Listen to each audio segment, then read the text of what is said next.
Hey, welcome to Creative Block. We're your hosts, VEE and KARL. We interview people in creative industries about their life, work, hobbies while we doodle jam. We ask people on social medias. We're everywhere now. We're on Patreon, we're on Discord, we're on Threads, YouTube, all of it. If they had specific topics they wanted us to discuss, as well as some drawing prompts. And today with us we have Jessica Borutski. Hi! Hi guys, thanks for having me on the show. It's good to hang out. Thanks for making the time and coming on. That's really fun. I'm really excited. Yeah, me too. It's gonna be a fun little time drawing together, hanging out, and talking industry. And talking industry, you're gonna reveal all the secrets. Or just creative stuff. All of the above. We don't have to talk about work if we don't want to. Whatever you guys want to. You've worked in the industry for a little bit. Like, when did you start working in animation? Yeah, so I started back in 2003. 2003, I graduated, and then so Spunko was hiring. They were looking for animators. My first gig was actually pencil on paper, which was, it's crazy to say that out loud because it makes me sound like I should be like 80. But it's so it was cool, one of the last I feel jobs. like starting on paper, Yeah, it was one of the last jobs around. I mean, I did one other job after that was on paper, but it was like very rare at that time because they were phasing it out.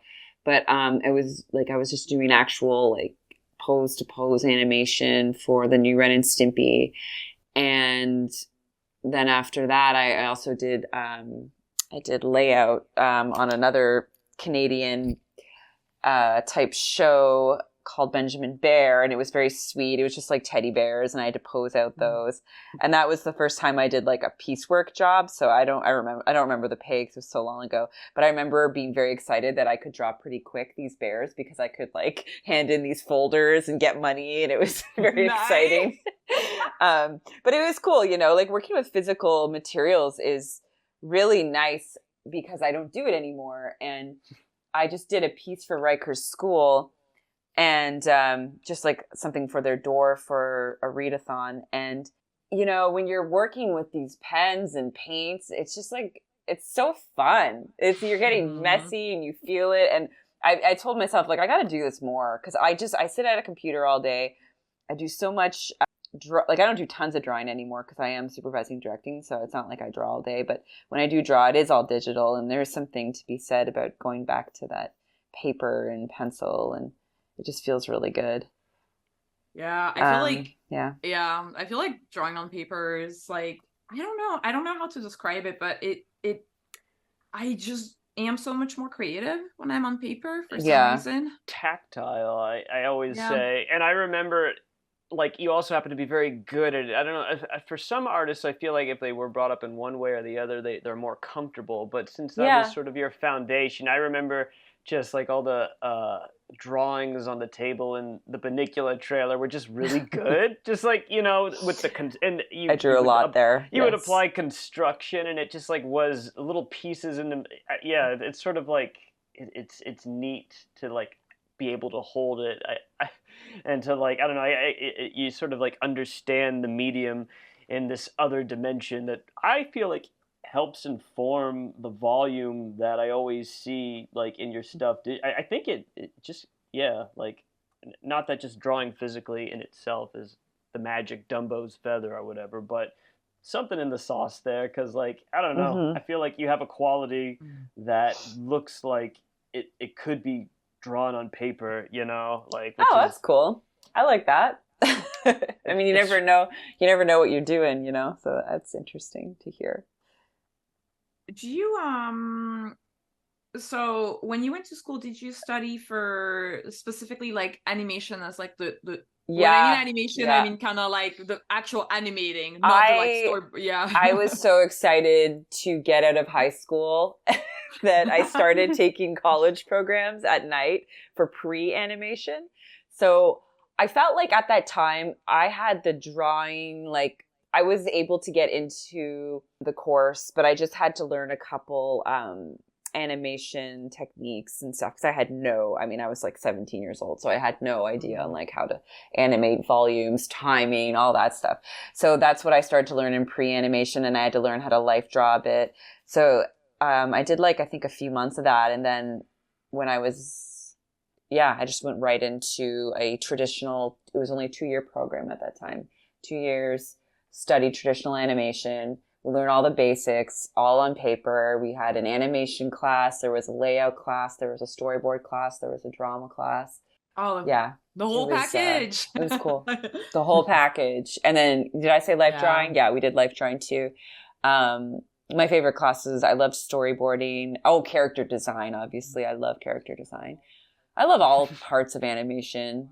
I think that's why I like directing, because even though you're not doing the actual work as much, you still really get to like be part of the discussion and the figuring out with the artist, and then you get to like go over after and kind of make it exactly how you want it to work in the episode. So I think that's why I like directing, but I definitely miss drawing everything from scratch, and just when your day is just like, oh, I get to draw 10 characters today and figure out, their outfits and their size proportions. Like those days are very different than what I do now, which is a little bit more. It's actually, it's really interesting. Let's kind of get into that in terms of like, because what's really cool about what you just talked about is that you started by animating and then you did layout. So you've kind of been through all the different positions, right? I did like the like, I don't want to say traditional route, but kind of the old school route where like you started as an animator and then you did like character design and then you did storyboarding. Then like I did that route one by one. I'm so glad I got to do it that way, because I think it really made me understand roles very well. So when I'm working with other artists, it's like very helpful. Because I couldn't imagine directing, but I never storyboarded. That would like be very strange to me. But I hear some people do that, and I'm like, wow. You mean directing as in which kind of director? Because I feel like if you're directing in TV, you have to have done some boards, right?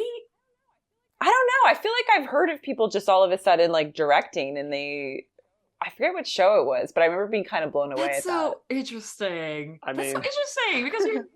Or like some people run a show like right out of school. That's true. Yeah. Like they'll have, I mean, they are supported by a team, but at that same time, it's like that's an amazing experience to get. But at the same time, it's like you don't know what the hell's going on or how it works. It'd be very intimidating. To think that they lack certain insights that probably make it ultimately much more like difficult, if not for them, for a lot of other people, for those, unless they're a quick learner. I mean, it just makes sense that like if you're going to be supervising or directing, like to understand the pipeline like seems imperative. But I don't know, I guess like everyone has like a different path or whatever, and I guess like they learn quickly. And everyone has such and that being said, like everyone also has very different skill sets, right? Like some people are just like really good at character design, but they don't really even have an interest in boarding or something. So, everyone brings like such a different tool set to the table in this industry, I find, which makes it good, because then we all get different jobs and lend our different talents on the crew. The fact that it happens to be that you are good at all of them, like I feel like makes you, a heavy hitter when it comes to, and so I'm glad. Well, it's nice when you need work, because you can say, hey, I'm available for everything. That's actually a really interesting thing to bring up, because I feel like a question that we often get is, can I do everything? Or, because I feel like sometimes something that we hear is like, oh, well, recruiters like to put you in a little box, or like they like to know the one skill you do best so that they know what to call you for. And how did you kind of navigate that? I think like if you're young, you're getting into the industry, I think, what we were taught too, and I think it is a really smart route, is focus on because everyone has their superpower. So like mine was, I believe, character design. So that's what I led with as a young person breaking in. I was like character design all the way. And I got the animation job I wanted the character design job. I didn't get it, or the storyboarding job, but they hired me to be animator.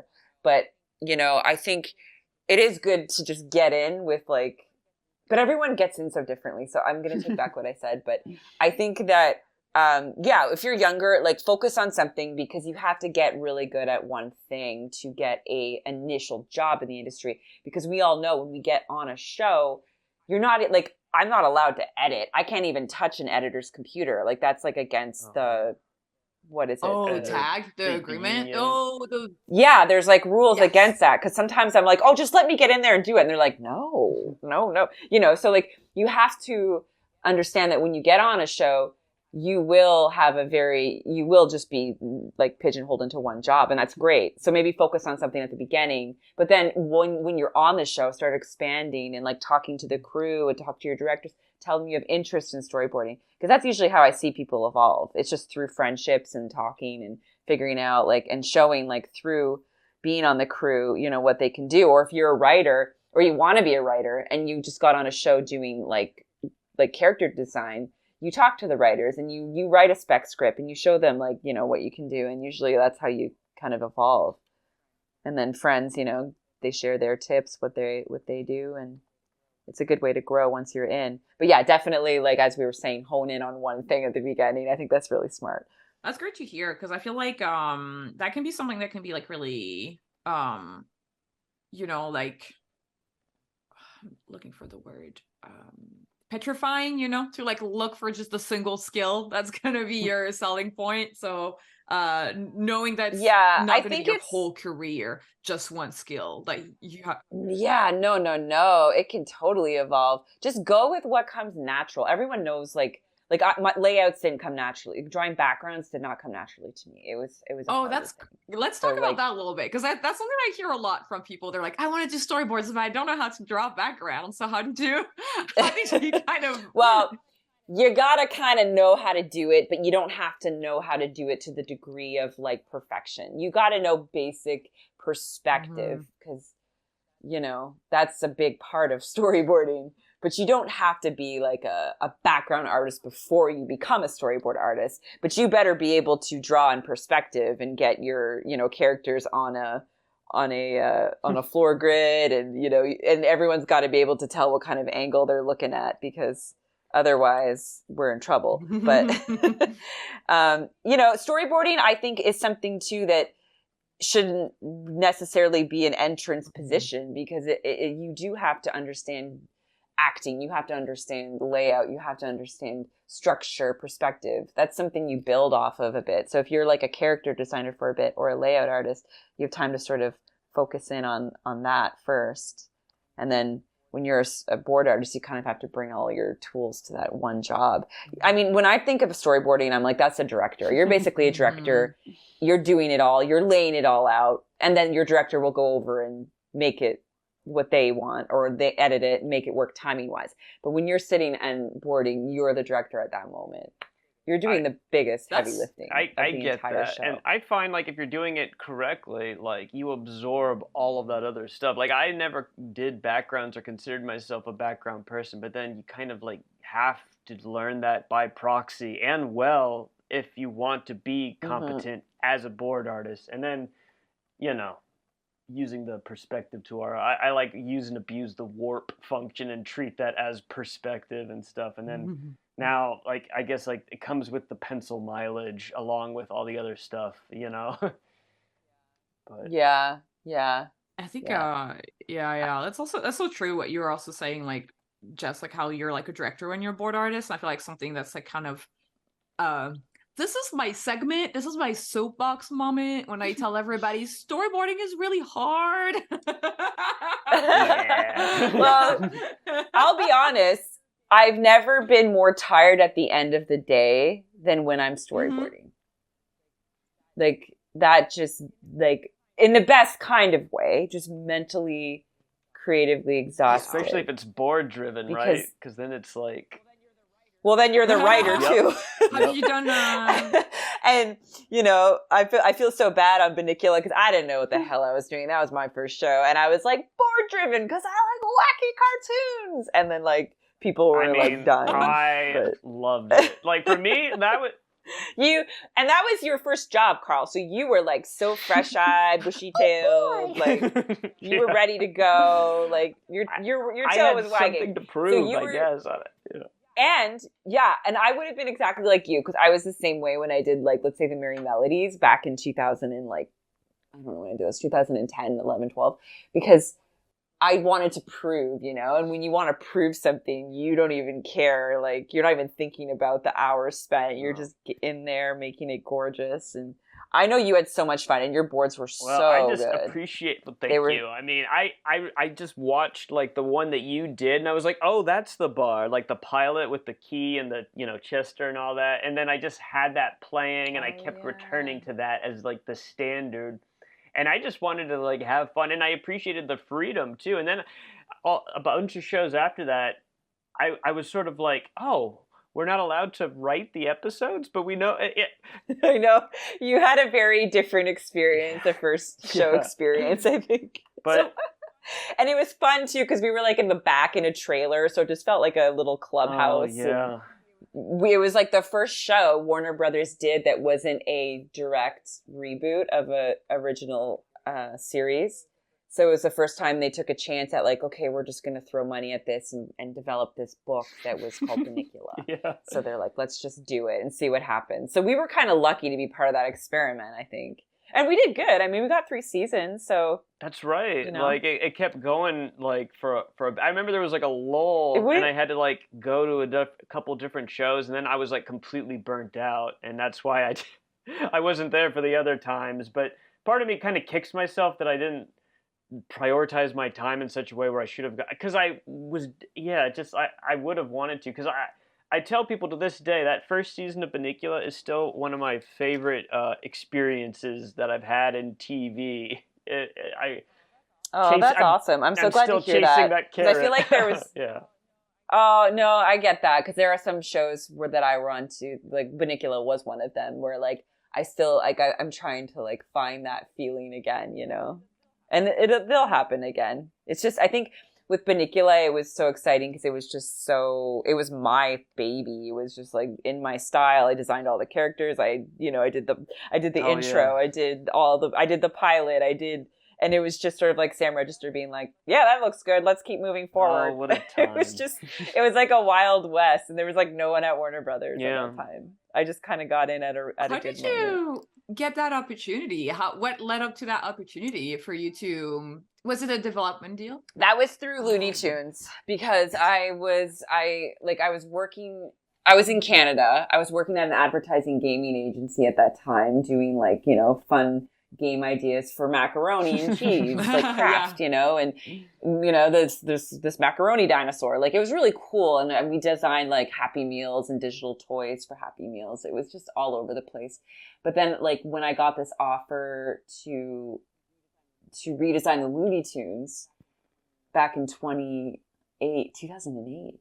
It was off of a short film I had created that a producer named Tony Cervone saw at Warner Brothers. He was like, oh my gosh, I really enjoy your style and your aesthetic. What would it look like if you drew Bugs Bunny? And I was like, I'll tell you what it looks like. And I did it like that night. I was so excited. And I got the job right away. So I was working remotely doing the Looney Tune design stuff for this new series they were making called the Looney Tunes Show. At that time, it was called Laugh Riot. And I just sort of worked remotely for them. And I kind of proved through my design work and through some, you know, I would send notes about the designs and what I thought would be helpful. And then I just started cleaning up Tony's boards, the producer's boards for the Merry Melodies. And then he was like, oh, you can board too. And I was like, yes, I can. And then from there, I evolved up to directing all the Merry Melodies. And then I finally moved to LA after that. So I proved myself on the Looney Tunes Show, which then made them say, okay, she can handle like all parts of production. Let's see what she does with Bunnicula. And that's kind of how that so cool happened. Because that means that you managed to not only like in terms of like yeah, the progression is like so crazy. Like you kind of like shot like straight up in terms of like when going on a show in the US, because I don't know how the visa process was like for you. They gave me an O1 at that time. Okay. Oh, that's great. Yeah. Yeah, because you're from France, right? Yes. So I also got the O1, but you got the O1. But I had to plead. I had to be like, they tried to get me the H1B, and I was like, please, let's do the O1. It's more stable. There's more chances. And they did. And who sponsored you? Who was the first company that sponsored you? Nickelodeon. Oh, it's Nickelodeon. Okay, cool. Yeah. That's so I cool finally... that WB sponsored you. Yeah, no, they were very awesome for doing that. And I finally got my green card, I think like 2.5 years ago. Really? Oh my gosh, that's so funny. Oh, it took that long? Dang. Did you? Yeah. Because I feel like for me, like after 3 years, I was counting down the years. So it's like 3 years, I got a lawyer and I got my green card. I was like, yeah, yeah, I was just very like, I always knew they'd renew it. I don't know. I was just kind of like blasé about it. I didn't think about it much. And then I realized like, oh wait, I'm so tied to one studio. I need a green card. I want to do other work. And that's kind of what made me get it finally. But it took like 2 years to get that thing too, because the process also was through the pandemic. Long.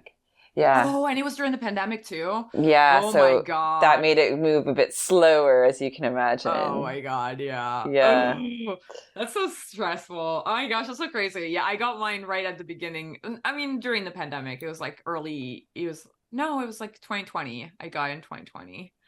That's so crazy.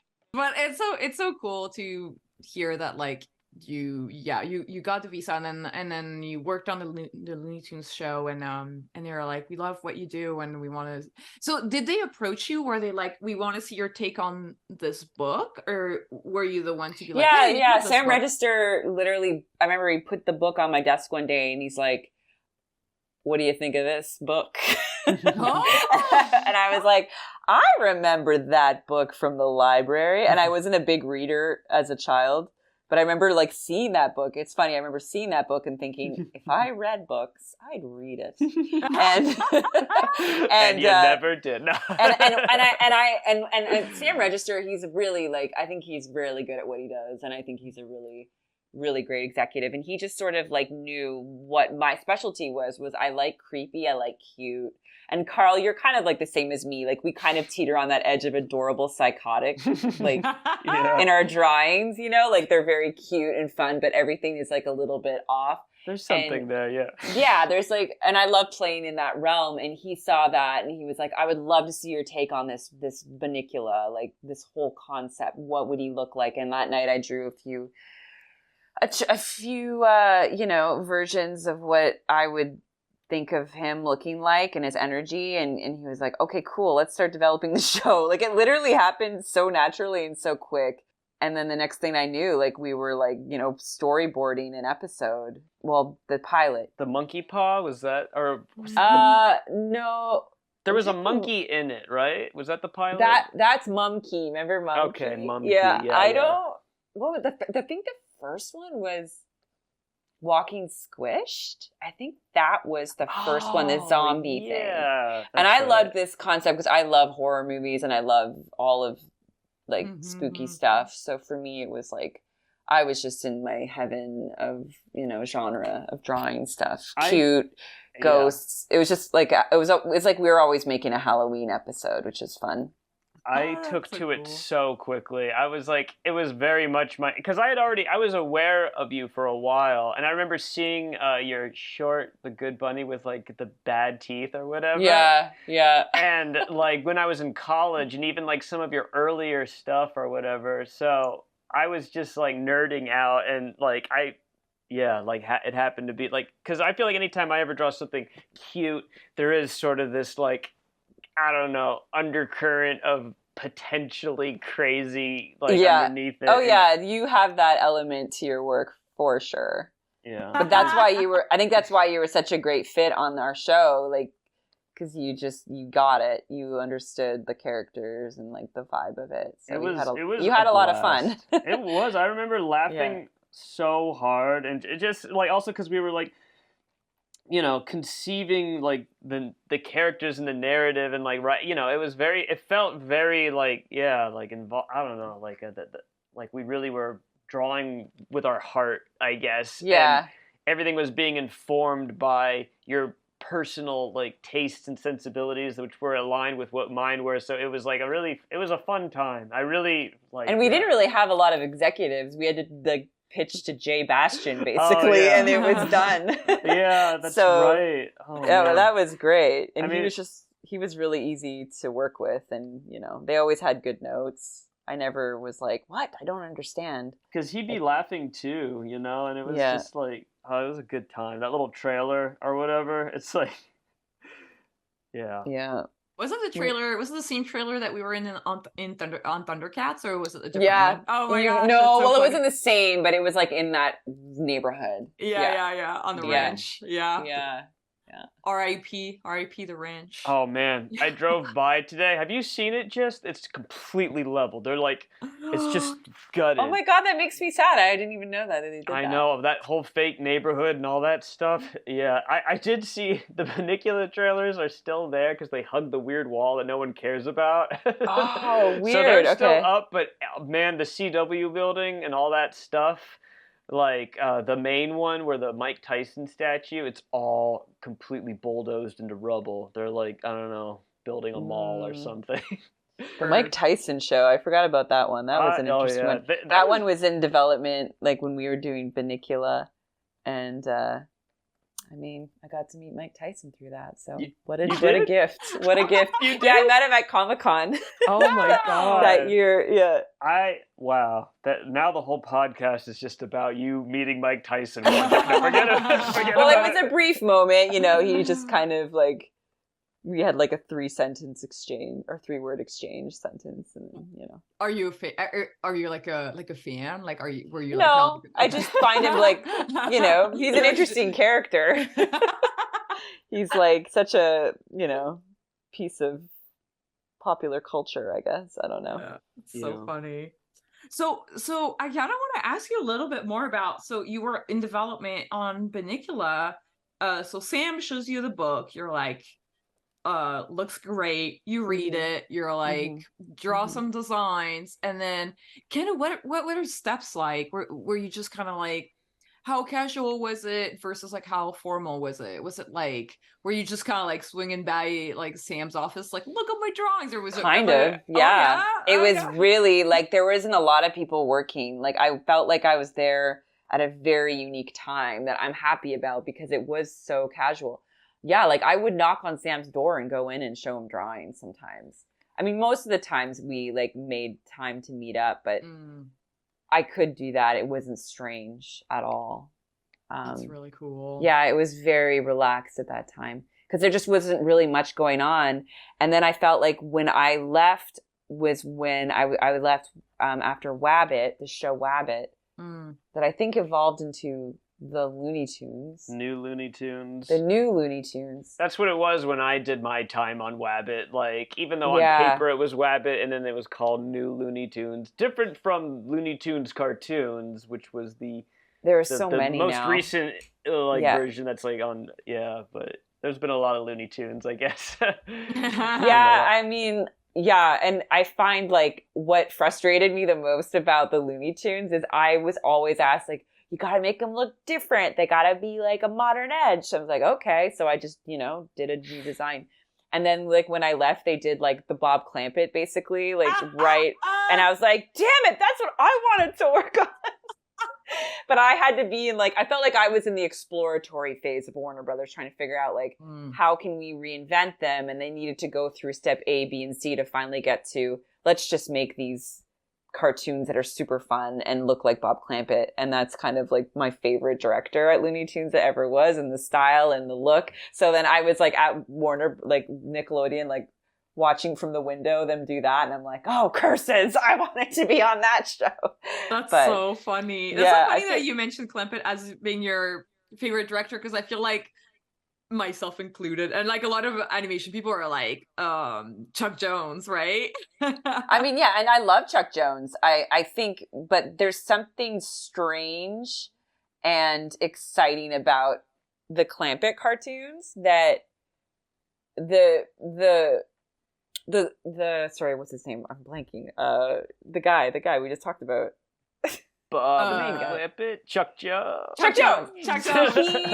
He like his cartoons are just so beautiful, so formulated. And everything moves like from pose to pose, and it's very like there's a bit of psychoticness with Bob Clampett cartoons, and I just like it because it feels free. It feels a little bit less structured. Oh, I see what you're saying. I feel okay. So Clampett is a little bit more like experimental, and Chuck Jones is very tight. It's very like like, and I appreciate both for those reasons. But if I had to like choose, like if I had to, let's say, work on a new production of Looney Tunes, like what style do you want to work in? I would be like definitely a Bob Clampett style, because I just find that he looks like Bugs Bunny's cuter, and I just like got that like wrapped around like and he seems like more interesting and mischievous in those ones. Yeah, he's a little bit more. They're like Chuck Jones make them a little bit more.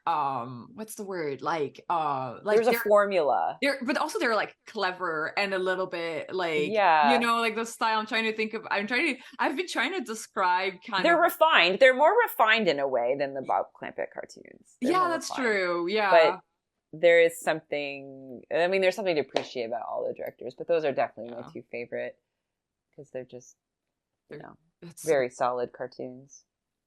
I mean, cartoon directors. That's so fun. Yeah, I mean, also though, I don't know, like when I was working on I don't know if it's canceled or if they're still trying to ship it around, but what? I was working on the Bye Bye Bunny direct to streaming. And I was on that too. You were? Wait, yeah, I was brought in, but very like more like a consultant. They wanted me to go over all of the designs and just like make notes and sort of how because they had a bunch of designs, and it was funny because it's like I'm like, oh wow, this just looks like right out of Chuck Jones. Like this is just a Chuck Jones drawing. Why didn't we just? You're like, God damn it! Sorry. Oh no! There it is. The first one. But I was like, why didn't we just like print out a model sheet of Chuck Jones? So I guess they didn't really have one, but they were working very hard to have like a new Chuck Jones version, and that's where I came on just to sort of do a little bit of work on Porky, Bugs, Daffy. It was fun, and then it was sad to hear that they canceled. What were you doing on it, V? Storyboards. Oh, fun! And it was so hard because I feel like, I mean, drawing in the Looney Tunes style. So I'm looking at, for anybody who's listening on Spotify, check out the Jam board on YouTube, because Carl and Jess are absolutely amazing at drawing the Looney Tunes. And for me, we're drawing a lot of bunnies. Hardest thing to draw ever. The Looney Tunes style is so hard for me. Like, I'm kind of like the school of kind of more like modern Cartoon Network, I guess. So like, it's very different. It's a lot of fun, but their drawings are amazing. It's really fun that and being on a Chuck Jones style too. But he's one of my faves. So when I was just like, I can't do it. He's too good. Yeah. You know what I mean? Like it's so intimidating. And I was like, I don't have the skills. I thought I was a good artist, and I'm not. I'm just a fraud. Have you ever had any show that you worked on that you were like, oh God, this is hard? Yeah, like my first job was incredibly hard because everything I did was wrong. It was on Ren and Stimpy, you know, because I was working with John Cristofalusi, and everything that any artist did was just not right because it had to be exactly what was in his head. So it wasn't necessarily like anything I was doing in particular. I just could not I couldn't draw what he wanted. And that was frustrating. And then after that job, every other job I did, I remember they would I would hand in my folder and then it would be like approved. And I was like, what? You mean there's no 10 rounds of notes and then it's still not done? They're like, no, it's done. I was like, oh my God, life is going to be so much easier. But that job was tricky. I found most of my jobs I've been hired on things that really suit my talent. So I've never been intimidated to the point where I'm like, I can't do it. Mm-hmm. But I've had definite scary times where it's a new role. Like the first time I started directing for reals on like Looney Tunes, I was like, oh, do they like know that I don't know what I'm doing? You know, I had that imposter syndrome a bit. Like, oh, okay. But, you know, you just go with your gut. At the end of the day, it's all just like what you think is best, and you just kind of go with it and see what works. So I found there were like parts of productions that were like kind of scary and intimidating. And then working on, it's funny because you mentioned like the last time you saw me was probably Thundercats. And that job was very hard because I was coming off Bunnicula. That was my show, my sensibilities. And I went on to Thundercats, and Victor Courtwright has a totally different brain than me, and I love it. And I love his thinking and the way he draws and his jokes and his humor. But I went on to that, and I was like, I don't speak this language yet. And I was, and they brought me on to direct, and everyone else was like bored, and I felt so uncomfortable because I'm like, I don't know what I'm doing. Everyone else really knows what they're doing, and I'm directing. Like, I remember just feeling like super, like I had a lot of anxiety at that time about it because I just didn't really.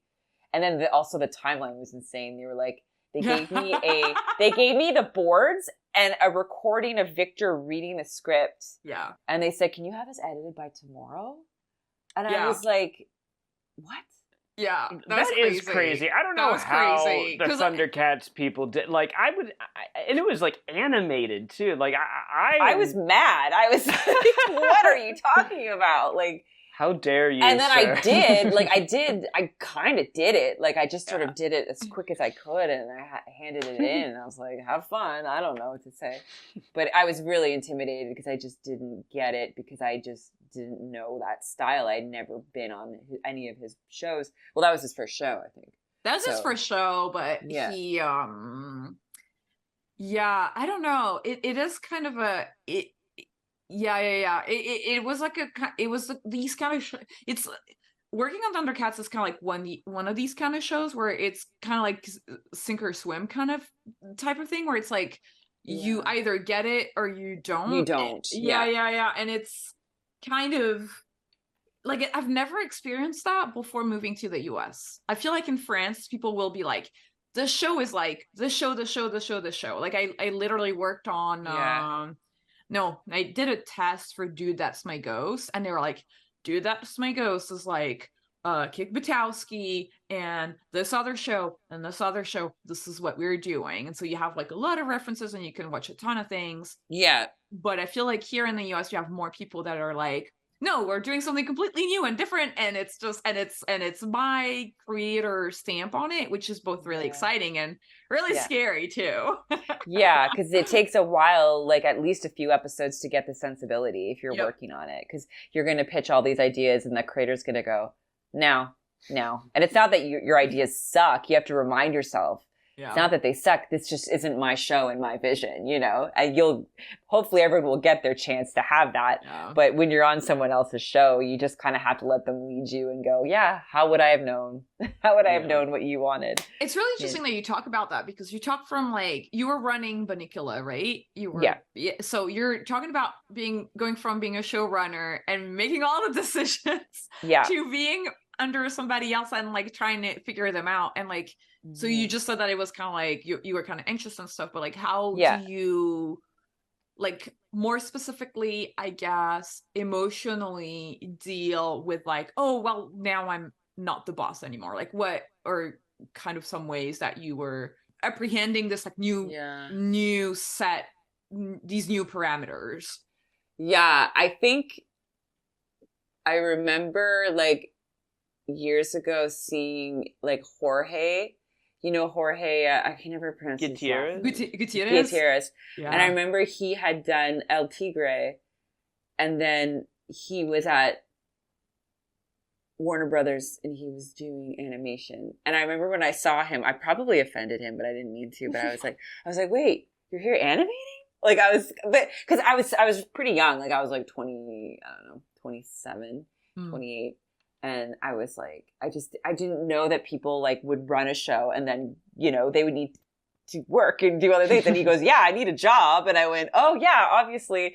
And I think like knowing that is something you do, like there, you know, your ego, you know, you want to obviously like, you're like, oh, I want to make a show and then make a show and then make a show. Right. And that's kind of rare to be honest, unless you're like, who I don't know, like Gendy, I guess. Yeah, like Gendy, or Who's the guy that made like Fairly Odd Parents? What was his name? Butch what's Hartman? his face? Yeah, like a Butch Hartman type, where like, you know, it's rare. Usually people, you know, they'll get a break, they'll make a show, and then after that show's done, they'll board or they'll, you know, start developing other things, whether they'll get off or not. Like, I mean, I'm always developing too. It's fun, you know, it's fun to always try to like get your next show, but the reality is you do need to work, right? So I didn't really think about it in the sense of like, oh, poor me, now I'm not running the show. It was more like, okay, this is a new job, and it was a placeholder too. Like Warner Brothers was putting me on that to keep me so I could go on to either Animaniacs or, which didn't happen, but it was a placeholder. Mm-hmm. And, you know, the way I see it too, it's like, it's always a new experience.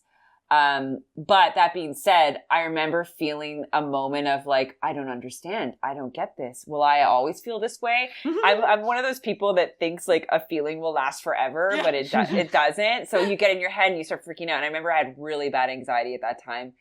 I would just lay at bed going, do I even know what I'm doing anymore? And it's like, yeah, you do. You just got on a show where you just don't know what the creator's doing. Like, chill out. You know, now I can look back and like see that. But I think as artists, it's really, we get insecure very quickly when we don't understand like what we're creating or how to do it. Because it's like, you know, like our skill is so much of who we are, and everything we do is like so much of who we are. So when you don't know what you're doing, it's kind of scary, I guess. Adapting foreign sensibilities in order to play the game. And his was just so different than mine. So I was just like, it couldn't have been more black and white. I was more of a traditional animation cartoon, like, you know, that almost, I don't want to say Looney Tunes style, but Bunnicula was very grounded in like a traditional cartoon vibe, almost like a 90s feeling. Yeah. And then I went on to this super abstract, funny, quirky, you know, underground comic vibe. Mm-hmm. With his sudden gear shift, you know? It just I was just like, I don't understand. But that was probably one of my hardest shifts, I guess, like mental shifts, emotionally mental shifts. And then after that, I went on to Loud House at Nick, and that was like a little bit of a learning curve, but because Loud House is very comic oriented, very like, you know, sitcom, a kid with his family, and like I understood that world. I was like, oh yeah, I know this. I know how this works. Like it just it was a better fit for me, where I could just explore and have fun, and I just understood the DNA of that show way more than also, Thundercats. Like, I feel like Loud House, so it's probably changed from the time that I was on, from the time that you jumped on it, but yeah, I remember end of season 4. End of season 4, yeah, because I left around the beginning of season 3, and when I started at the very beginning, because at the time Chris Savino was running the show, he's the creator, and he was pretty straightforward with his references because he ran a lot of shows prior to that. I didn't know he ran other shows prior to that. That's cool. Yeah, I thought that was his first one. That was the first one he created, but he ran some seasons of Kick Buttowski. He ran some seasons of Dexter's Lab. He ran a bunch of shows. So so he came kind of like later on those shows. So he kind of had like he came in with a lot of experience, and I think for a lot of board artists that was kind of comfortable in a way, in a sense that it's like, okay, I see what you're trying to do. It's very it was very kind of like early Cartoon Network, I guess. Like we had the Foster's House for Imaginary Friends storyboard guide as like a as a reference. It was like, okay, this is how you board the show. That was the look and vibe of it. Yeah, it's too bad that he was like not so great as a human, apparently, from what I heard. Because like I had a lot of friends tell me he was the best showrunner they've ever worked with. Like he just knew exactly what he wanted. I had a lot of people tell me that, and then when they found out he wasn't such a great person in the sense of, you know, doing terrible things to people, he you know, they were so disappointed because they were like, oh my god, he was like so like he taught a lot of people a lot, I think, and they really admired how he did the show. Honestly, I don't know. What was your experience? I didn't work with him ever. This is just what I heard.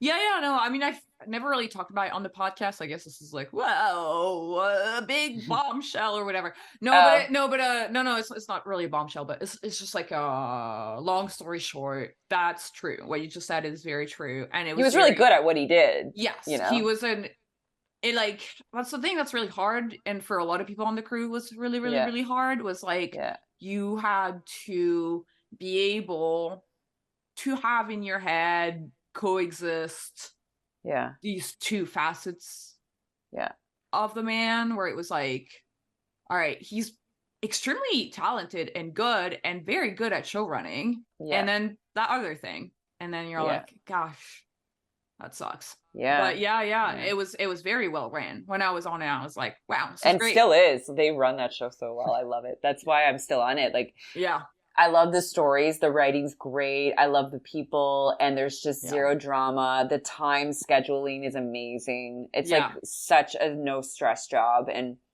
I just, I'm so comfortable with the characters. Like, for me to leave that show, I'll have to be like getting my own show to want to leave it. Like, it's my home right now, and also we know the industry is a little bit like dried up like a desert right now a little bit. So I've had so many talented people like messaging me like, hey, what's going on at Nick? And that even gives me anxiety. Like, why don't you have a job? You should have a job, Like, what if you don't have a job, that means I won't have a job. That's the thing that's kind of like really tricky. It's interesting to hear your side of that story too. That like you see a lot of talented people messaging you, and I've been kind of like on that. I mean, I don't know my talent, but what I'm saying is like for the past 6 months I was kind of unemployed, and you kind of are in that headspace where you're like, do I reach out? Should I send emails to everybody? Am I gonna look like I'm like so hungry and people are going to be like really anxious because they can't give me anything, and I wonder, it's kind of interesting. It's I mean, it's always ebbs and flows, this industry. So like we're about to like hit, I think, a big flow soon. That's my prediction.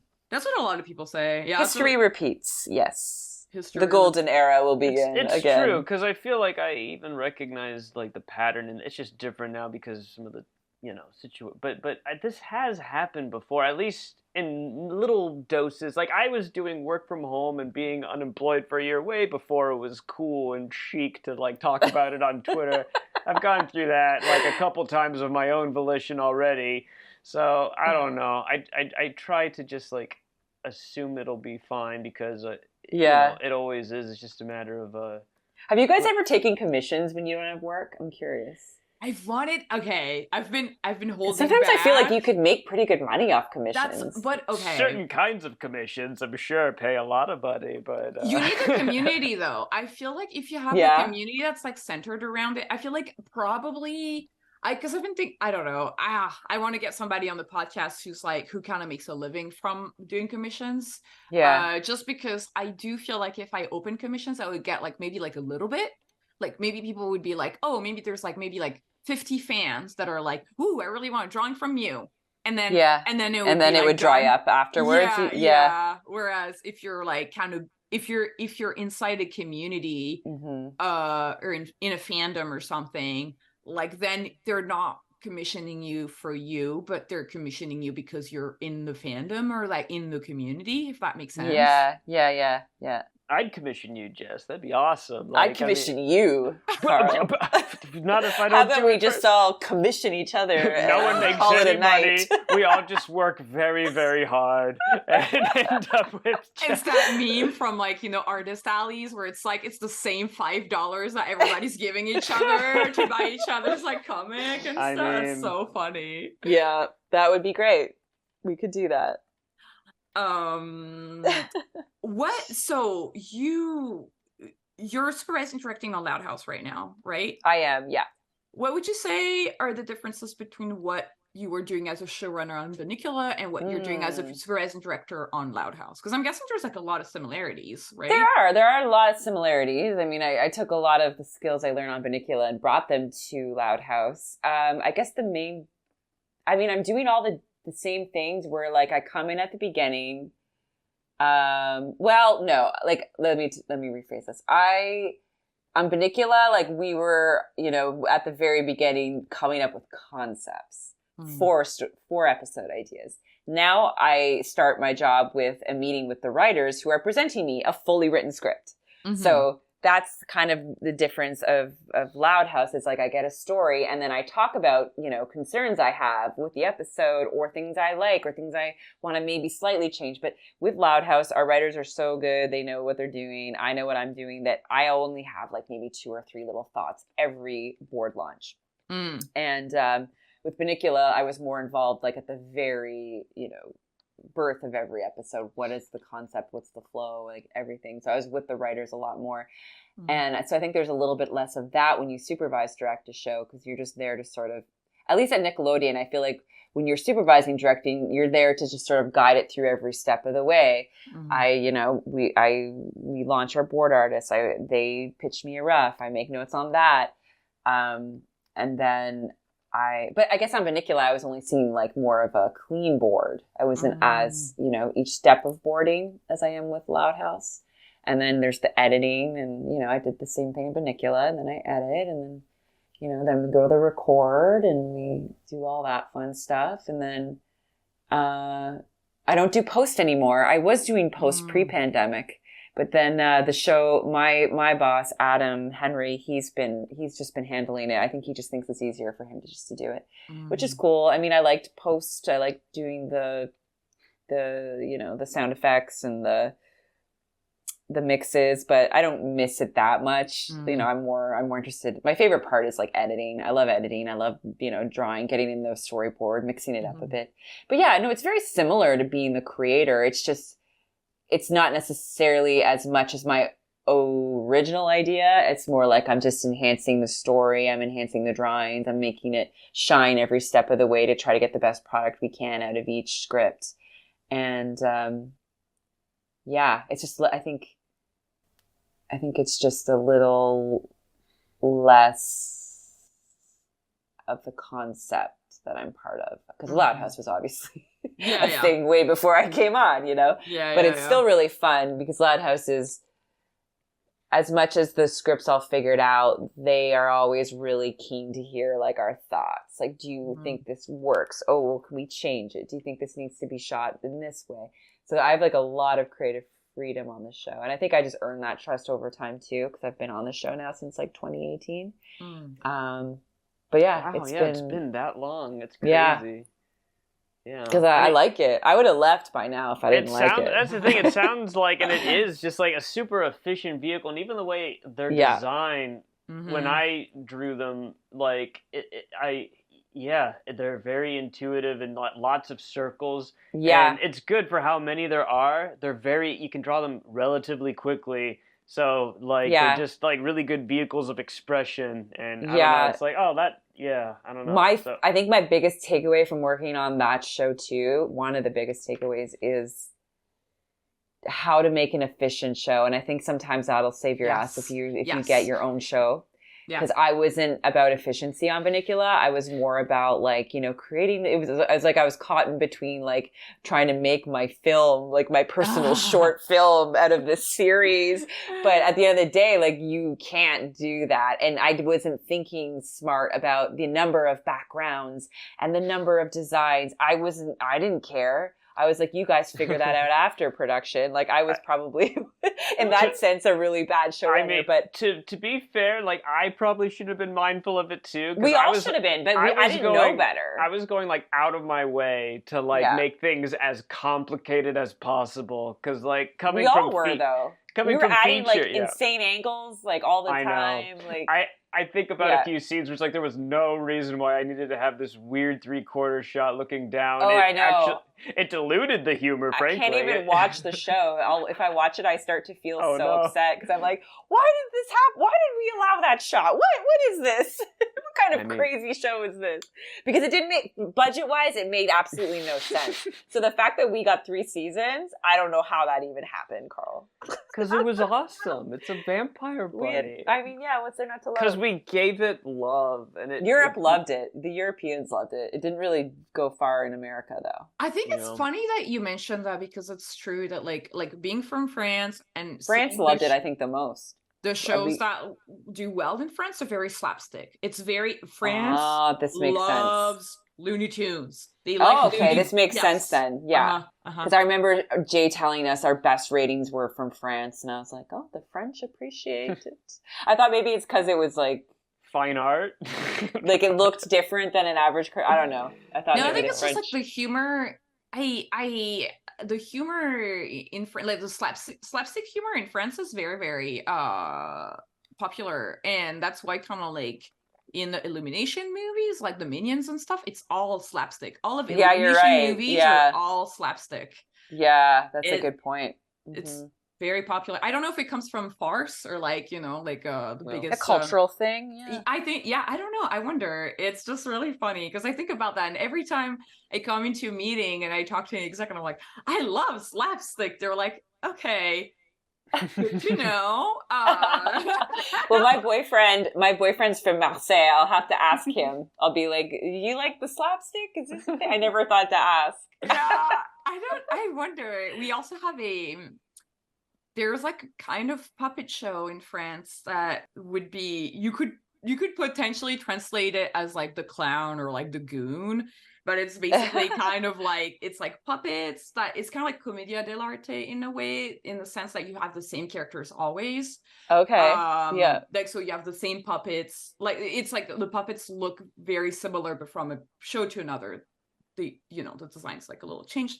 And it's always, like cops and robbers type of stories where it's like the audience is supposed to be like, look behind you, they're gonna get you, kind of thing. Okay, cute. And that's very like pop, like in the popular culture of like France. And I wonder if it stems from that. I don't know. No, it makes sense because our show did have like a lot of slapstick. It looked like a more traditional Looney Tunes type show, so it makes sense that they would be attracted to it. 100%. Yeah. We abused Chester the cat so much. Put him through the ringer.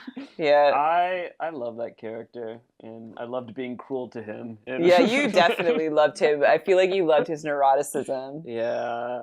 There's also that too. I feel like French humor is a little bit more mean. Like American humor is a little bit more like sweet, It's like a little bit more like optimistic or naive. Like SpongeBob would be your typical American type of humor, I would say.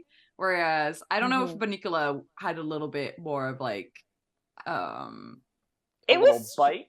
It had a little bit of bite. It did. There was like, there was a lot of like, being mean to the dog because he was stupid. And... At a certain point, I went out of my way to put down Harold the dog. Yeah. Not put him down. I would have if we wrote Chester that into an episode. But Chester was a little bit condescending to the dog. And like it was... It just was funny. But it was funny. They had a good dynamic. Yeah. Or I just voiced, you'd voiced frame by that the very kid. Talented Sean Astin. Oh, he for brought Chester. He brought a lot to that character. He had a blast. He gave it so much. That's why I could it was like he was not phoning it in at all. So that's the thing. Like enough variables, people were like he was invested and bringing a lot. So it's like, well, I want to bring something to it too. And so like everyone kind of like, I don't know, just like yes-anded themselves into a better version of what probably it had any business being. I loved what I did, like, for that show. For a long time, I always would like revisit it and stuff, and just like, that was so much fun. I just remember like laughing with Erin and Erin, who's she now? Yeah, and all those. It was so funny. Like, just you know where Erin is? I haven't talked to her in a really long time, actually. Where is Erin? I know that she was like at Titmouse. Okay. I think she was at Netflix. She was great. Yeah. No. Yeah. I gotta touch base with Erin. I think we every now and then we like our stories or our posts on Instagram, but that's about it. Oh yeah, she had a big stunt at. She was at Warner Brothers for a long time. And then I don't know where she went. Yeah, when inquiring minds want to know. Yeah, I feel like when Netflix opened up, like all these like animation jobs, like everybody like started like leaving the studios they had been like holed up in for a long time. Yeah. Mm-hmm. Yeah. Oh yeah.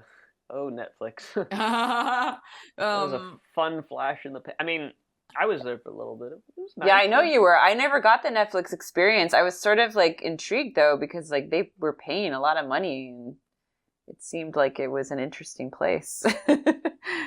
Felt like the wild, wild west. yeah.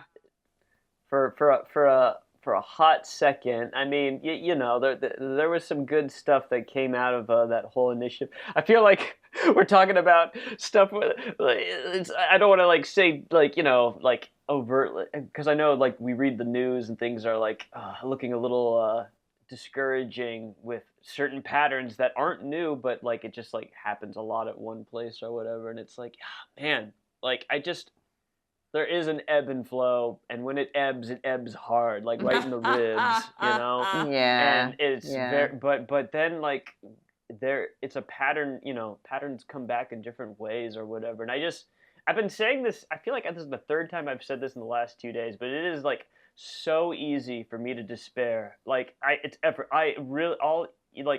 especially with everything going on, all you have to do is think for like 2 seconds about something the wrong way, or like, you know, look at things, and it just can consume me. So it's like a conscious practice where I have to just sort of carry on and adapt and keep my head, you know, above water. Because instantly you can just like get overwhelmed with like just how dire things appear to be. But then like I've lived that, I've been that. We've all had periods, I'm sure, where we're like feeling hopeless or depressed or insecure, big time for me. But then what happens, like, you know, like there's like a thing that you get your mojo back, or you know, things like you catch a little break here, and it's never how you plan or expect it. Like I'm sure you didn't anticipate that you'd be supervising the Loud House no.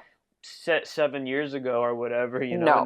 No. Like who could have predicted it? But you've been there, and you know, so it's like, yeah, you never know. So that's why it's important to like keep that in mind and be ready for the good when it happens. Just knowing that it's always going to change, because each of these shows only last about 3 seasons. So, you know, we'll be moving around quite a bit. Yeah. I don't know. Loud House seems like it has a little bit more than that. There's the real Loud House, right? There's the live action. We're on season 8. Yeah, that I just somehow got linked onto a massive franchise that I didn't mean to get hooked onto. Because you fit the bill and you're great, you know. I fit the bill of a cartoon family in Michigan. Well, just like Loud House is very, in a way, it's very cartoony. It is. Yeah, because I feel like a lot of shows nowadays are very grounded, and there was like a streak of like very realistic type of animation. Like if you look at shows like Craig of the Creek or Clarence, or like they were like very grounded in reality, and like there's not that many even Owl House is very grounded, but Loud House has all the slapstick and the stretch and squash and all the like fun kind of cartoony. We have a fine line with reality. Like we'll have ghosts and things and like magic can happen, but it is fairly grounded to a degree. Yeah, we can play around a little bit. We had like a lot of like great questions from a lot of different people, from Patreon, Instagram, Twitter. Oh, for me? For you. Oh, wow. Okay, cool. Yeah. Let's answer them. Our producer Marco has been doing such a great job at like building the engagement, and they've been really on top of it. Cool. So let's see. From our patron Bialinspear, how does it feel to give your own take on legendary characters like Snoopy, Looney Tunes that have had millions of rebrands and reruns and several people working with them? I think that's a really great question. And they ask, how does it feel to do that? Yeah. Oh, it's like so exciting, because like as a kid, you know, when I was teaching myself how to draw, I would just draw like what was on my television. So to be an adult and be like, you can work with these characters that you know, learned how to draw from, and it's like I would be drawing them for fun in my room if I wasn't being paid to draw.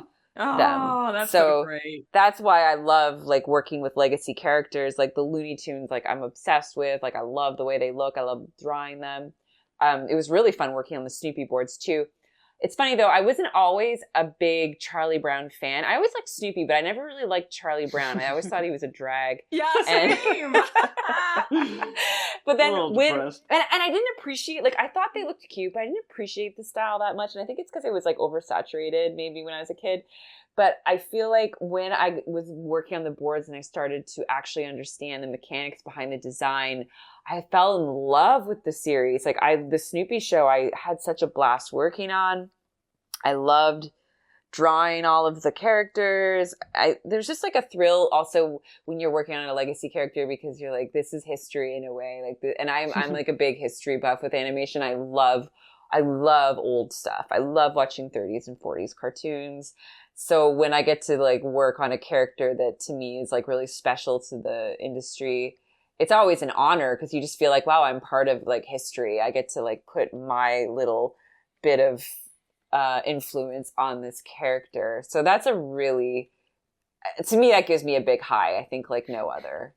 And like Bunnicula, I know wasn't like a legacy character, but there's also something fun about being able to work on something that is already really known, but then you get to put your spin on it. Like, it's just it's an honor, you know. It's like, wow, you're trusting me and you're allowing me to put my version of this. Like, this is something we do in our bedrooms alone, is we draw these things, you know, right, late at night, little ideas. But then you're like, oh, I'm able to do this, and like millions are gonna see it. Okay, let's do it. So I hope that answers that question.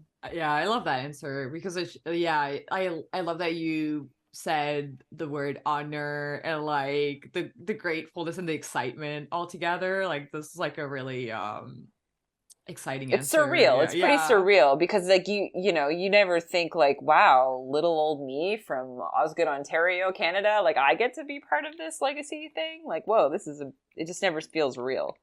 But sometimes it is. We had a question from Mallard, who's a patron. I think I'm just gonna like rephrase it just a little bit, but okay. Do you feel like your resume is relevant when you're like interviewing for a show? Like, do you feel like executives are kind of like, oh, you worked on the show, or like, oh, you worked on the show, kind of thing? That's a hard question sort of right now, because I haven't looked for a job in like almost, because I haven't really looked for a job. And I know that sounds really weird, but I kind of fell into the Looney Tunes stuff and the WB stuff, and then like Nickelodeon was, my friend Kyle was sort of opening the gate for me, and he knew what I was all about. He knew I would be a good fit. So I never had a moment where they're like, are you relevant for this style?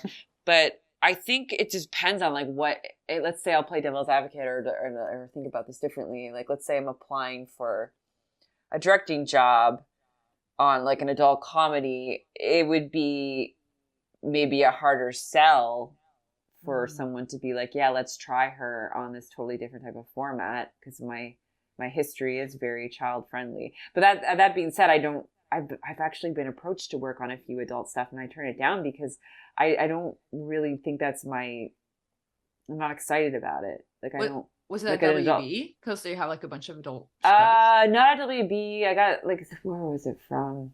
There were a few like adult in development stuff. There was an Amazon one.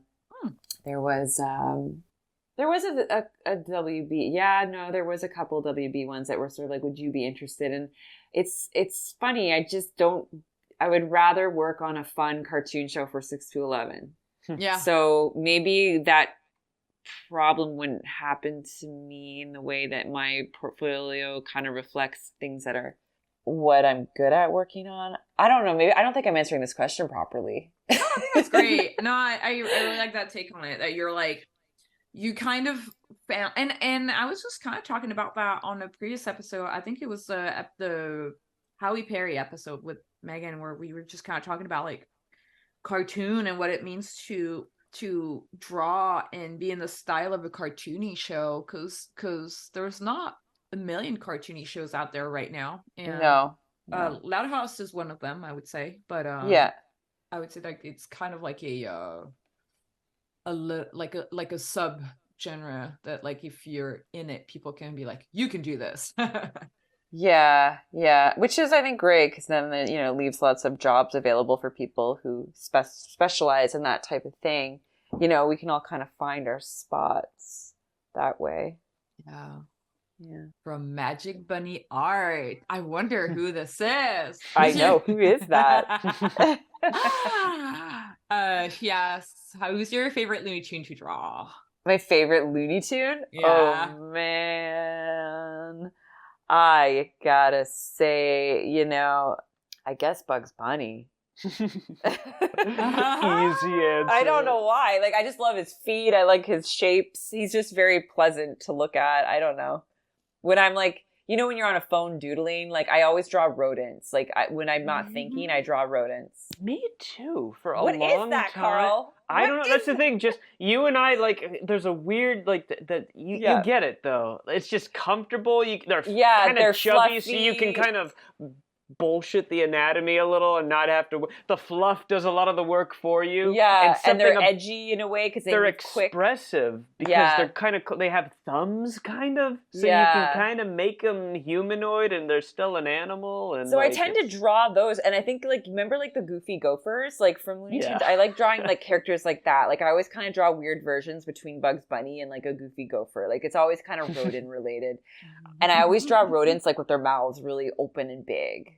Like big open teethy mouths, rodents. It's just if I'm not thinking and I'm on a phone call, that's what's coming out of my hand. It's just a really natural. It's just an appealing design. Yeah. And you keep fine tuning it and like I don't know. I would buy. You have very t-shirt ready, natural design sensibilities, as I'm sure like a lot of people know. The ones who ripped off that Canada thing you did with the beaver. That's an everyday battle for me. Every day I get sent new rip-offs of that, and I'm like, oh my gosh. Oh, what is that? I did this crest. It's a Canadian crest as like just a plate. Like I was playing around one night in my apartment. I was drawing. This was like over a decade ago when I lived in Canada, and I was just drawing a crest. And I was like, wouldn't it be funny to design like in a style that looks somewhat regal and old-fashioned, but there's a beaver riding a goose that's screaming. And I just drew, and it became like a very viral image for Canadians. And people get it tattooed on themselves all the time. Wow. You might recognize it, V. If you see, you'd be like, oh, I saw that on, you might have seen it. I literally just Googled some it and Instagram that rips off art. Like, I see it pop up sometimes. It pops up all the time. And it's like, not you. And that might be my thing. That might be all I ever do that's memorable. Which is fine. But like, that thing, it's funny when something you make, well, I think it just makes sense, right? It's something you make that's pleasurable to you. You think it's funny. And it just hits a chord. And you never know when that's going to be the thing, you know? Yeah, there it is. There it is. That's so funny. And there it is, a rodent screaming. Like I said, I like to draw rodents screaming. Oh man! So that image has been like duplicated. People use it for like teams, and I get emails all the time. Like, is it cool if I get this tattooed on my body? I'm like, yeah, I'll go for it. Yeah, like people just really responded to it. Just give me some residuals on your skin. Like, I don't know. $10 a tattoo. I don't know. Sometimes that's what I've started doing though, like because I had like a bunch of inks that people are like, I love your inks, can I get it tattooed? And I'm like, sure. If you can drop $5 on my online PDF of all the sketches, that would be very much appreciated. And sometimes they do. Yeah, of course. And because like most people have the decency to ask. Yeah. But a lot of people will just take an image and throw it on a t-shirt and start selling them on Redbubble. That sucks, because I feel like when it's a tattoo, it's like, well, you would want to get paid just for because you a little bit, but it's like, okay, you're just gonna wear it all the time, like you're not like, you know, making money off of it. But somebody who makes a t-shirt from it, it's kind of, come on, bro, it's like that's a different beast to me. Because I sell the t-shirts already myself. So then when they're selling them, those are sales I'm not getting, and that pisses me off. No, that makes a ton of sense. Because, and it's my art, you know? Like, exactly. It's very personal to me, so it's not nice. Yeah. Not cool. Not cool, bro. Not cool, bro, on the internet selling my drawings. It's a compliment. Whatever. You should be grateful. You should be grateful. You're welcome, frankly. Yeah.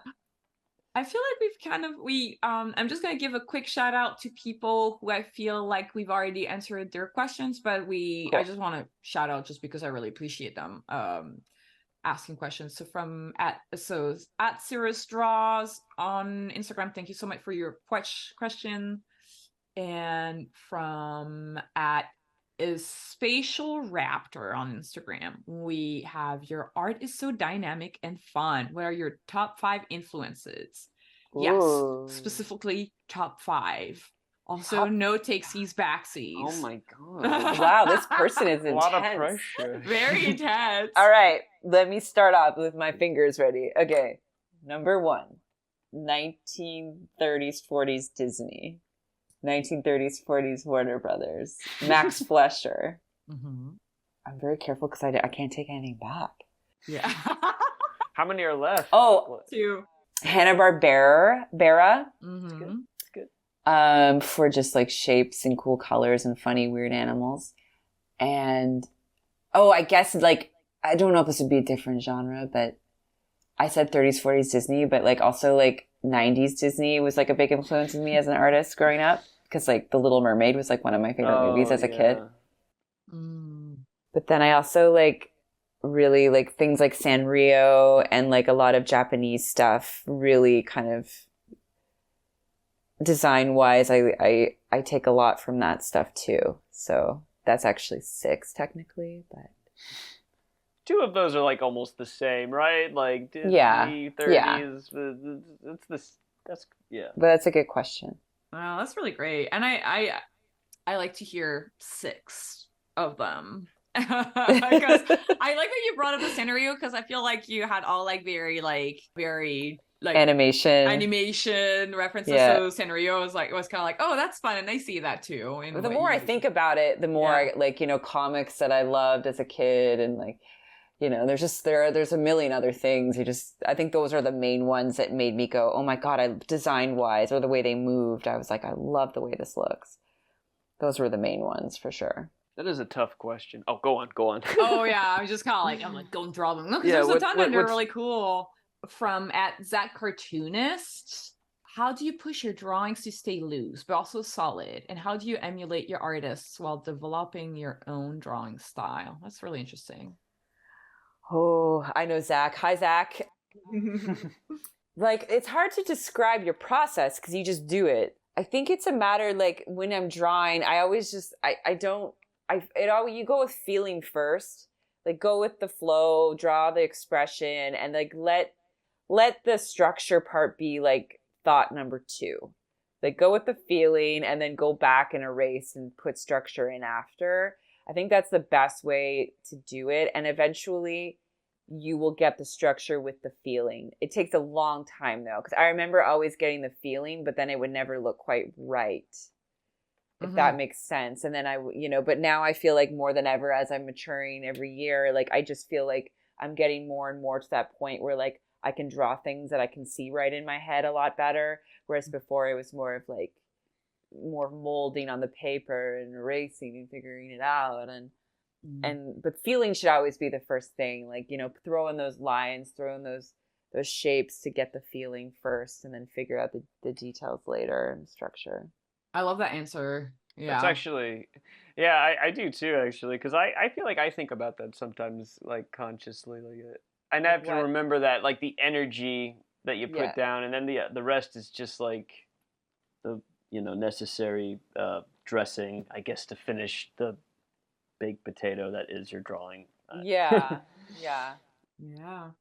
We had a great question from Art of Harvey, but we kind of covered it in previously in the episode. Just wanted to say thanks for your question. Ooh, from at Castle Tunes. Hi, Ari. Oh, hey, Ari. Ari, first off, big fan. He said he's a big fan. When drawing something, the best. Yeah, he's great. He was on the podcast. We shared an office together for like, I don't know, a couple of years. Oh, he's so funny. He co-hosted one episode, and if anybody wants to like know more about Ari, look him up on the on the Creative Block. Yeah, Ari's super talented. Playlist. He's a great board artist. So he asked, when drawing something original, what is your thought process and what do you prioritize? So I guess the difference here is that he's asking about something original. Well, kind of like what I said, I think when you're drawing something original, what do you prioritize? Prioritize the concept and the feeling. I don't know. Like, just do it. Just do it, Ari. Do it. God, Ari. It's like it's hard to like put into words. Drawing something, like a concept, you know, you just sort of do what you feel is right for the drawing.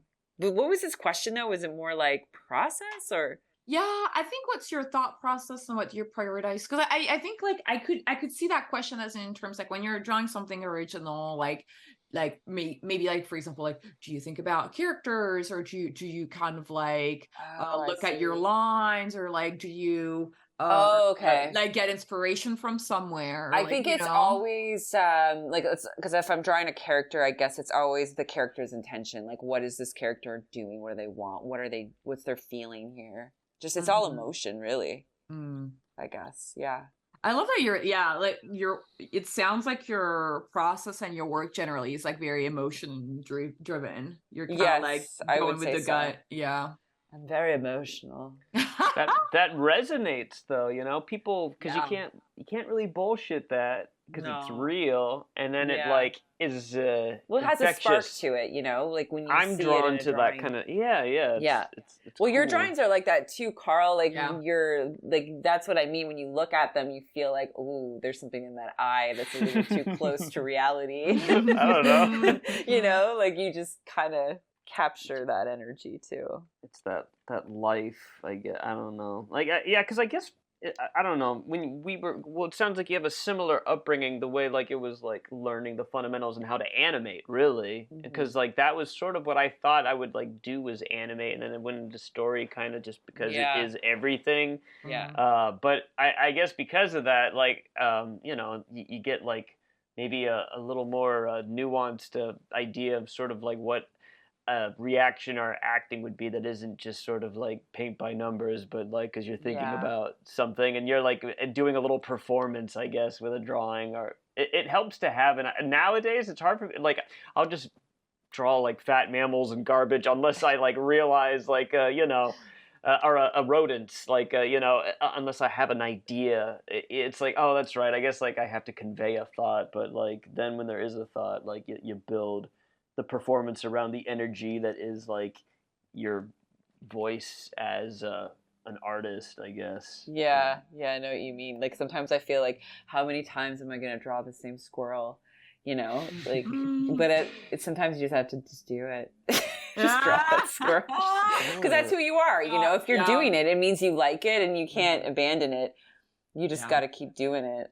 See what happens. I mean, the thing is, like, that squirrel of yours, I would say it's sort of like become almost like this refined, like, essence that it very much is kind of like, I don't know, like, who knows? Maybe there's like a little vehicle for that guy if you haven't already done. Well, I mean, I'm pitching this show right now. Well, like, I shouldn't say pitching. We have it developed. We're kind of just waiting for like the last, okay, go do it, but it's all rodents and it's all musical and it's very wild. I look up like my headphones look like a rodent. So it's like a Canadian production. My friend Juan, he runs he was part of Copernicus Studios and now he's doing his own thing, and we teamed up and he's really good at getting Canadian funding money.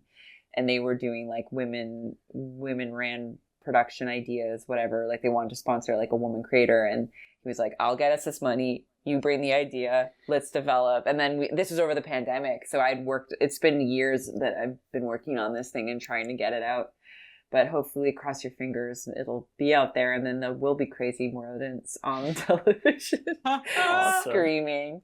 It's funny. That's my goal. I mean, I really hope this you know, like you have an idea and you go, if this isn't it, then what is for me? That's my show, the one that I'm on now that I'm trying to get off the ground. It's just like, rodents. Man, I'm excited in my chest just you describing that. I was like, oh, okay. Yeah, that's, oh man. I hope that. And if it is something, I really would love for you to work on it, Karl, because I know you like rodents. Well, and VE, if you like rodents, come aboard. That's so funny. I was on the podcast earlier, and I was telling my friend Sam's doing this podcast, and I was telling her, like, yeah, I spent my entire childhood pretending I was a squirrel, so. So you're like, nothing wrong with that. Yeah. I climbed a lot of trees. So I guess that fits the bill. Yeah. I rescued a baby squirrel a couple weeks ago. Really? Yeah, it was so funny. I was on the phone with my boyfriend David, and I was like, we're just talking, blah, blah, blah, and I'm walking my dog, and then all of a sudden I go, David, call you back. There's a squirrel on the ground. Click. And he was just like, what? And then I just literally like had a ball cap on, wrapped it around the squirrel, brought it home, force-fed it some water with salt and sugar, and it was very close to death. And then it came around, and I ended up leaving it with this woman who had 13 squirrels. And she had like a sanctuary out in, I was going to say Casablanca, but that's not where I brought him. It was, where did the Kardashians live? You know what I'm talking about? Yeah. Why can't I think of it? Because it's not a neighborhood that people talk a lot about. It's not a neighborhood for my class. Oh my god! And I just listened to. It's like 40 minutes from here. This happened the other week. Like you just like Calabasas. Yeah, she was out in Calabasas, and I left her the squirrel, and she looked at it. She's like, fill out this form, and she grabbed the squirrel. She's like, it's a male. Thank you for rescuing him. He will be great here. And then she like went into her house and closed the door. I was out on her front porch, like still signing the paper. It was crazy, but I'm glad I saved him. Like he was so cute. That's awesome, and.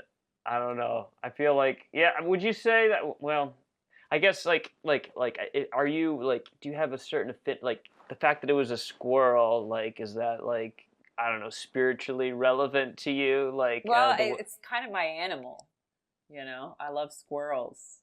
So when I saw that little lifeless body on the pavement, you bet your ass I ran over there with my ball cap and scooped it up. Yeah. I thought you were describing your origin story from when you were a kid, but no, this like just happened. So like, no, this was like a week or two ago. Yeah. Yeah. That's awesome. So funny. Super cute. They are a little, I mean, we have, I mean, there's one that keeps coming to our balcony to try to bury nuts in like Megan's flower pot, and he rips everything up, and it's a little annoying, but gosh, they share our yellow belly little like friends. I don't know. The squirrels out here, cute. They're vibrant as hell too. They look like you're drawing, like in Florida, those squirrels are so like mangy and gray and covered in like just moss and flea bites. But out here, they're so buttery and oh, look at that friend. That was my baby for a bit. Oh my god, he's so cute. Yeah.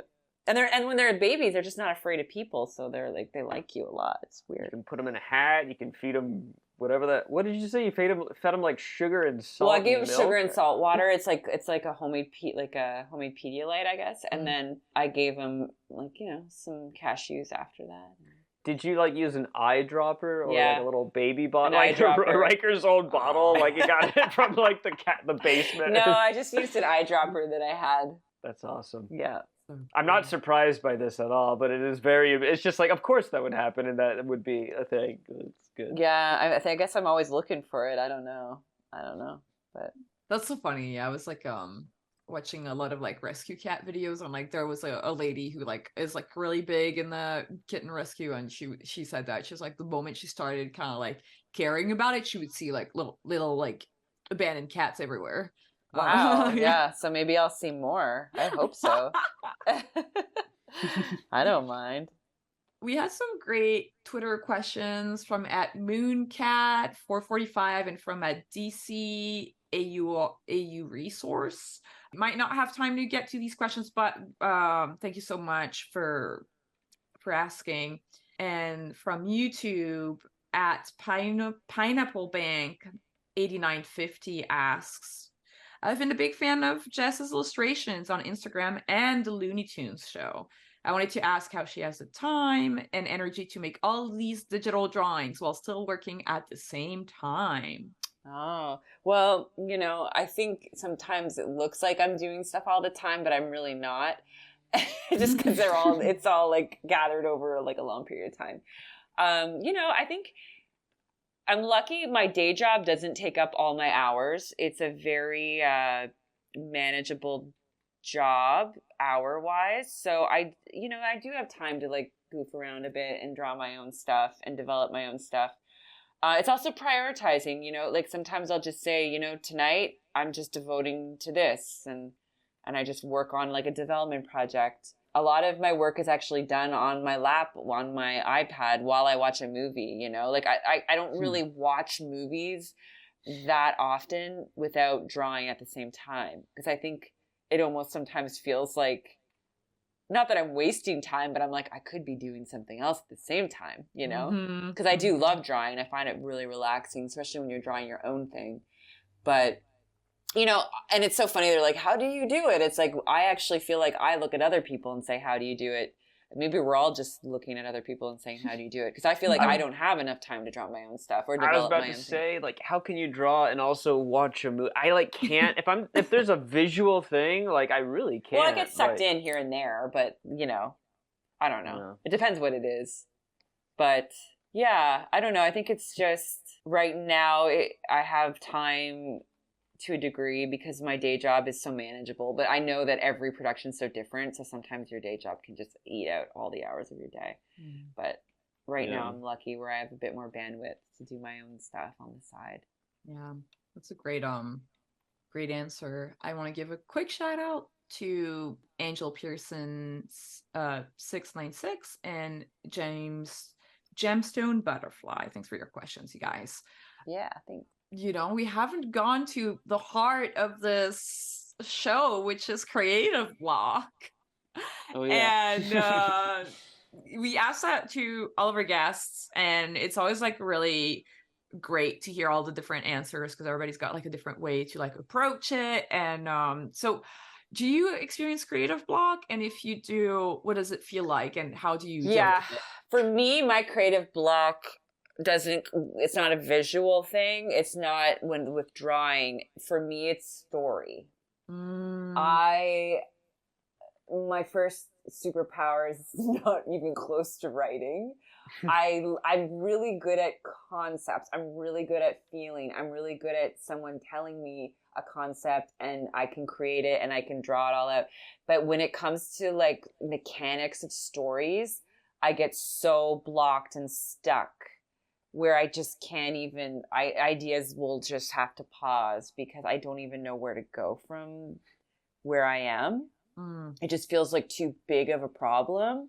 And then I like back off and then I just stop thinking about it. And I had one show in development at Nick that, they even teamed me up with some writers and they were helping me out. And I just felt like, there was all these questions that kept revealing themselves and it just felt too big for me on my own. And the other day I just thought, what I'm going to do?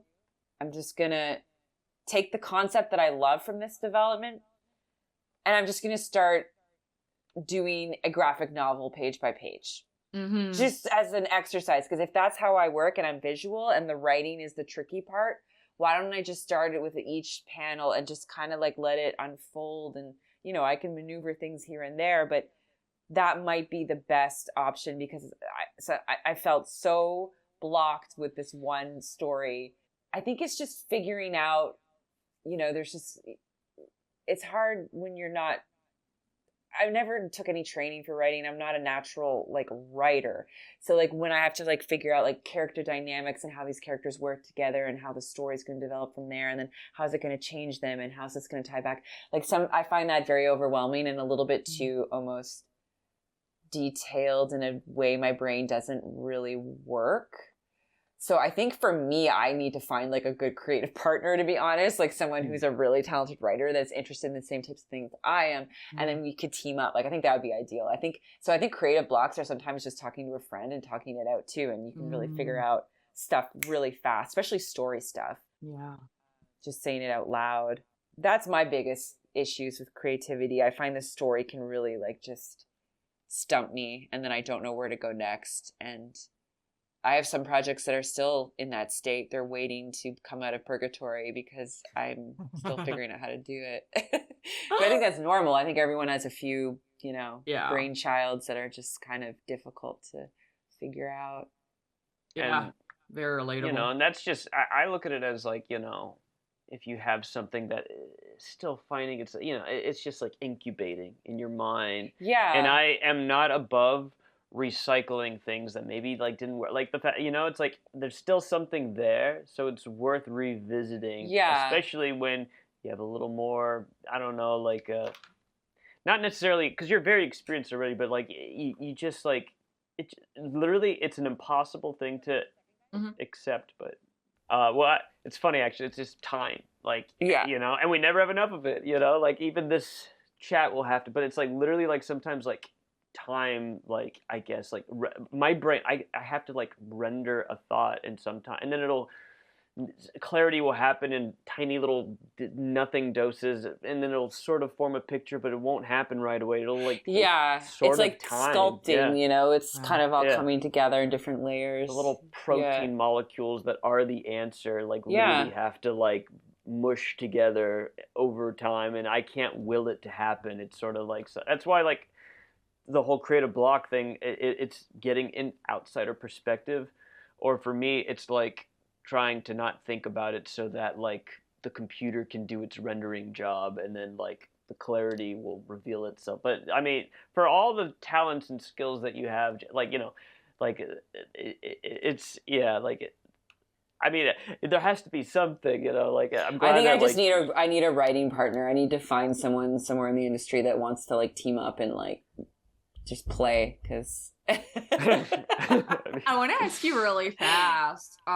What? When you are looking for a writing partner, or when an exec is like, okay, let's get you a writing partner, and then comes the time where it's like like auditioning writers. How do you go about that, or like how do you pitch what you're looking for in a writing partner? I think it's just a matter of like their personal interests, like what kind of stories do they like, and then what shows have they written on already, and do I think those shows are the sensibility I'm looking for. So it's just a sort of a mix of their portfolio and then just their interest. But then it comes down to like, it's like dating. You meet this person and like you might have the same like, interests and stories, but like maybe you just really as people aren't speaking the same language when you talk. That can be hard, You have to like kind of have a friendship and a similar style of communication, or you just get each other. It's a bit of all three of those things. I love that. Chemistry. It comes down to chemistry, I guess. Yeah.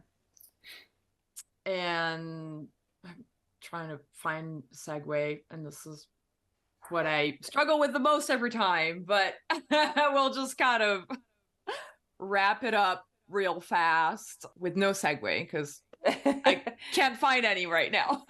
Well, maybe you don't need segues on this show. Maybe that's the charm of it. You're like, we're done. That's it. No, but that was also great. That was also fun and so insightful, and like your career is so like amazing, and there's so many great things to learn from this episode. So I'm really, really glad that you made the time to come on, and I thought that I'm sure people will really appreciate all the wisdom and also like how you go about your art, like going with emotion first. I feel like we haven't really talked about that on the pod, so that was super cool.